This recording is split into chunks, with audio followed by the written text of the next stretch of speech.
안녕하세요. 오늘은 요즘 정말 많은 분들이 주목하는 주식이죠. 팔란티어, PLTR에 대해 좀 더 깊이 살펴보겠습니다. 특히 주식 투자가 아직 좀 낯설다 하시는 분들도 핵심을 쉽게 파악하실 수 있도록 알기 쉽게 한번 풀어가 볼게요. 팔란티어가 도대체 어떤 회사인지, 또 최근 주가는 왜 이렇게 오르락내리락 하는지, 앞으로 뭘 좀 눈여겨봐야 할지 같이 한번 파헤쳐 보시죠. 네, 팔란티어는 성장세가 정말 인상적이더라고요. 그렇죠. 딱 눈에 띄는 게 AI 플랫폼 AIP에 대한 수요가 엄청 늘고 있다는 거. 이게 핵심 기술이잖아요. AIP, 이게 뭐냐면 기업들이 자기들 데이터를 가지고 AI를 만들고 또 관리할 수 있게 도와주는 약간 AI 운영체제 같은 거라고 생각하시면 쉬울 것 같아요. 아, 운영체제? 네, 이게 중요한 게 팔란티어가 단순히 AI 도구 하나 파는 게 아니라 기업들 AI 전략의 거의 중심축이 되려고 하는 거거든요. 그렇군요. 단순히 도구가 아니라 플랫폼 전략이네요. 그렇죠.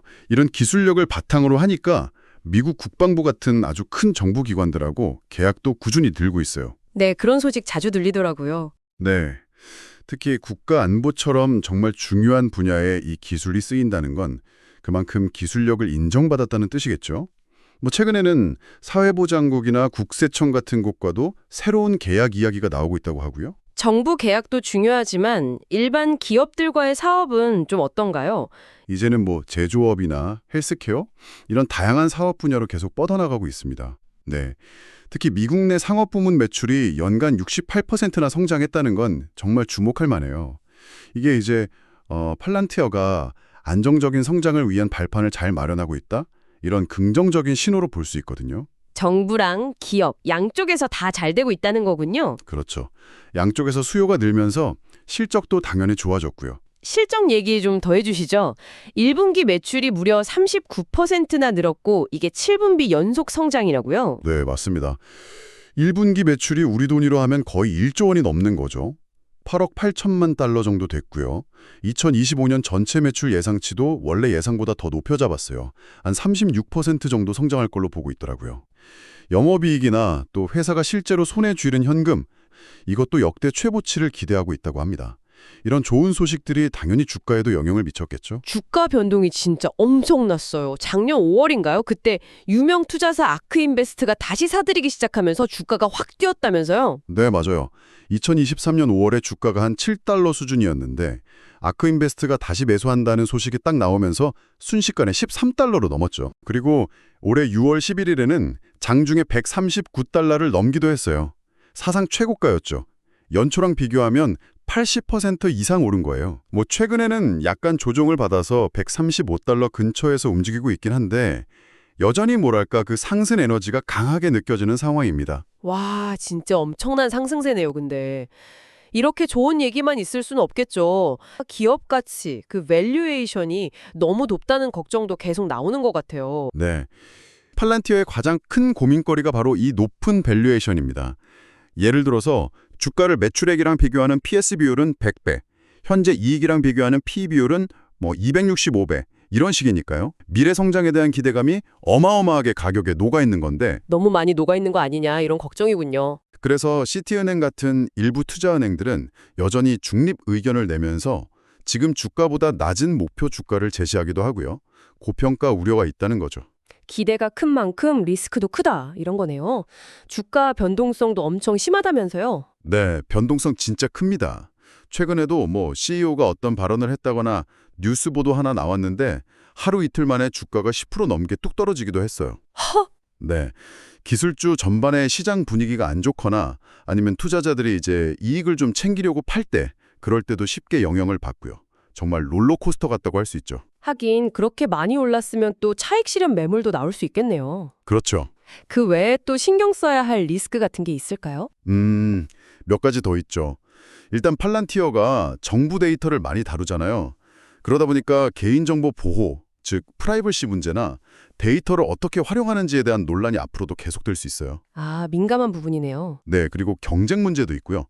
구글이나 마이크로소프트 같은 진짜 큰 IT 공룡 기업들, 또 새로운 스타트업들하고 경쟁이 점점 더 치열해질 거고요. 그리고 유럽 같은 일부 해외 시장에서는 매출이 좀 줄었다는 점도 지켜봐야 할 부분입니다. 그렇군요. 아까 그 아크인베스트 얘기 잠깐 다시 해보면요. 2022년 초에는 주가가 좀 낮을 때 팔았다가 작년 5월에 다시 비싸게 샀다는 거잖아요. 이게 참 재미있네요. 네, 그 사례가 우리에게 주는 교훈이 꽤 커요. 뭐냐면 아무리 유명하고 분석 잘하는 투자사라도 시장 타이밍을 완벽하게 맞추는 건 정말 어렵다는 거. 아. 네. 그리고 결국 더 중요한 건 회사의 본질적인 가치, 흔히 펀더멘털이라고 하죠.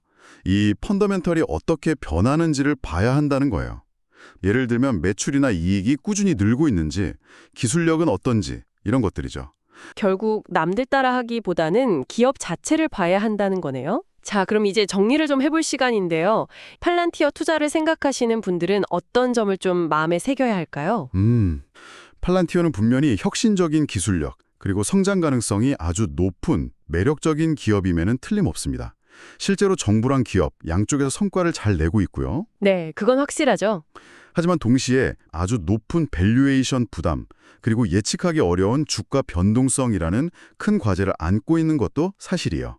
따라서 내가 어떤 관점에서 이 회사에 투자할 건지 이걸 명확히 하는 게 무엇보다 중요합니다. 예를 들면 장기 투자자냐 아니면 단기나 중기 투자자냐에 따라서 접근법이 달라야 한다 이 말씀이시죠? 정확합니다.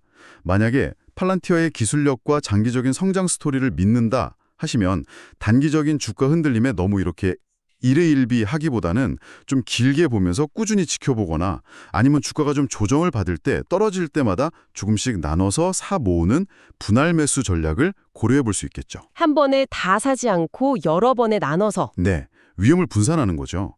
반면에 단기적인 시각으로 접근한다면 이 높은 밸류에이션과 변동성을 충분히 인지하고 아주 신중하게 접근해야 합니다. 리스크 관리에 특히 더 신경을 써야 하고요. 결국 아크인베스트 사례에서도 봤듯이 뭐랄까 외부 정보나 시장 분위기에 그냥 휩쓸리기보다는 기업의 진짜 실력, 펀더멘탈 변화랑 시장 상황을 내가 직접 판단하는 눈을 기르는 게 핵심이겠네요. 네, 바로 그겁니다. 그게 가장 중요하죠. 마지막으로 여러분께 질문을 하나 던지면서 마무리할까 하는데요. 네, 어떤 질문인가요? 팔란티어의 현재 이 높은 가치는 과연 미래의 혁신과 성장을 충분히 다 반영하고 있는 걸까요? 아니면 시장의 기대가 좀 과열된 상태일까요?